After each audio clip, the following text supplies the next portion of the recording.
Hello കൂട്ടുകാരെ, എല്ലാവർക്കും പുതിയൊരു വീഡിയോയിലേക്ക് സ്വാഗതം. ഇന്ന് ഞാൻ വന്നേക്കുന്നത് ചെറിയ ഒരു കിച്ചൺ ടിപ്പുമായിട്ടാണ് വന്നേക്കുന്നത്. നമ്മളുടെ വീട്ടിൽ പൊതുവെ കാണുന്ന പാറ്റകൾ, പല്ലികൾ, ഈച്ച, പിന്നെ കൂര, ഇതിൻ്റെയൊക്കെ ശല്യങ്ങൾ മാറ്റിയെടുക്കാൻ പറ്റും. നമ്മളുടെ ഹോം റെമഡി വെച്ച് തന്നെ നമുക്കിത് മാറ്റിയെടുക്കാൻ പറ്റും. അതിനായിട്ട് ഞാനിവിടെ നമ്മളുടെ വീട്ടിൽ ഉണ്ടാക്കുന്ന ഒരു സൊല്യൂഷൻ വെച്ച് ഒരു വീഡിയോ ആണ് കാണിക്കുന്നത്.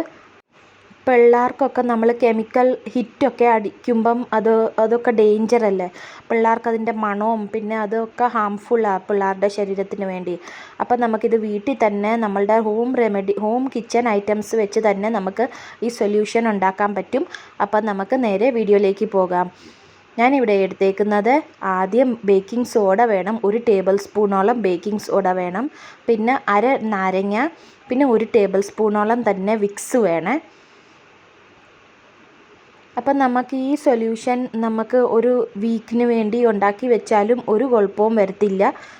ഈ സൊല്യൂഷൻ നമ്മൾക്ക് എവിടെ വേണമെങ്കിലും ഇടാനും പറ്റും. പിന്നെ പിള്ളേരെ പേടിക്കുകയും വേണ്ട. നാച്ചുറൽ ഹെർബൽ സൊല്യൂഷൻ ആണ്. അതുകൊണ്ട് നമുക്ക് എവിടെ വേണമെങ്കിലും ഇത് ഒഴിച്ച് ഇടാൻ പറ്റും. പിള്ളേർ തൊട്ടാലൊന്നും ഒരു പ്രശ്നവും വരത്തില്ല. അപ്പം ഞാനിവിടെ 1 ടേബിൾ സ്പൂൺ ബേക്കിംഗ് സോഡ എടുത്തിട്ടുണ്ട്. അതിൻ്റെ കൂടെ തന്നെ നമ്മൾ 1 ടേബിൾ സ്പൂൺ വിക്സും കൂടെ ചേർത്ത് കൊടുക്കണം.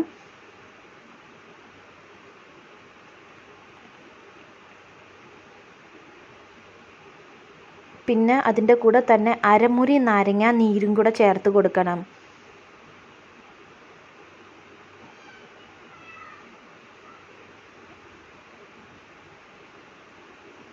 നമ്മൾ കുരുവിൻ്റെ കൂടെ തന്നെ ആ സൊല്യൂഷനാണ് ഉണ്ടാക്കുന്നത്. അരിക്കേണ്ടിയൊന്നും ആവശ്യമില്ല.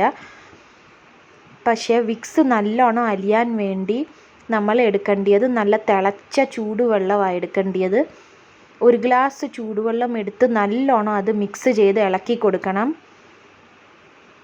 എന്നാലേ വിക്സ് അലിയത്തുള്ളൂ. വിക്സ് അലിഞ്ഞില്ലെങ്കിൽ അതൊരു പ്രശ്നമാണ്. വിക്സ് അലിയാതെ ആ സൊല്യൂഷൻ ഒരു ഗുണവും ഇല്ല. അതുകൊണ്ട് നമ്മൾ നല്ലോണം തിളച്ച വെള്ളം ഇട്ട് കൊടുത്ത് വിക്സ് ഒന്ന് നല്ലോണം അലിയിച്ച് കൊടുക്കണം. പിന്നെ നാരങ്ങാകുരു ഒക്കെ അരിച്ചെടുക്കേണ്ട ആവശ്യമൊന്നുമില്ല. അതേ തന്നെ നമുക്കത് സ്പ്രേ ബോട്ടിലിൽ ഇട്ട് കൊടുക്കാൻ പറ്റും. അപ്പം ഞാനിവിടെ വിക്സ് നല്ലോണം ഒന്ന് അലിയിച്ചെടുക്കുന്നുണ്ട്. തിളച്ച വെള്ളം ആറിയതിൻ്റെ ശേഷം മാത്രം നിങ്ങൾ സ്പ്രേ ബോട്ടലിനകത്ത് ഇട്ട് കൊടുക്കുക. ഇത് നല്ലോണം ഒന്ന് അലിഞ്ഞ് കിട്ടണം. വിക്സ് അലിഞ്ഞ് കഴിയുമ്പോഴത്തേക്കിന് വെള്ളം തണുത്ത് കഴിയുമ്പോൾ നമ്മൾ സ്പ്രേ ബോട്ടലിനകത്ത് ഇട്ട് കൊടുക്കണം.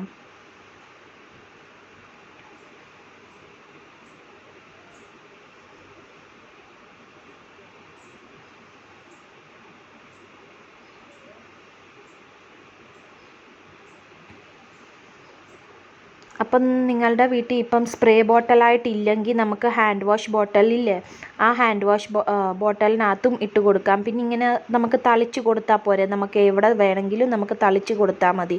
അപ്പം ഷവർ ബോട്ടലോ ഹാൻഡ് വാഷ് ബോട്ടലോ അങ്ങനത്തെ ഏതെങ്കിലും ബോട്ടലുണ്ടെങ്കിൽ, സ്പ്രേ ബോട്ടൽ ഇല്ലാത്തവർക്കാണ് ഞാനീ പറയുന്നത്. ഇല്ലാത്തവർ നമ്മൾ അങ്ങനത്തെ ഹാൻഡ് വാഷ് ബോട്ടലിനകത്തും ഇട്ട് നമുക്ക് ഈ സൊല്യൂഷൻ ഇട്ട് വെച്ച് 1 വീക്ക് വരെ ഇത് സൂക്ഷിക്കാൻ പറ്റും.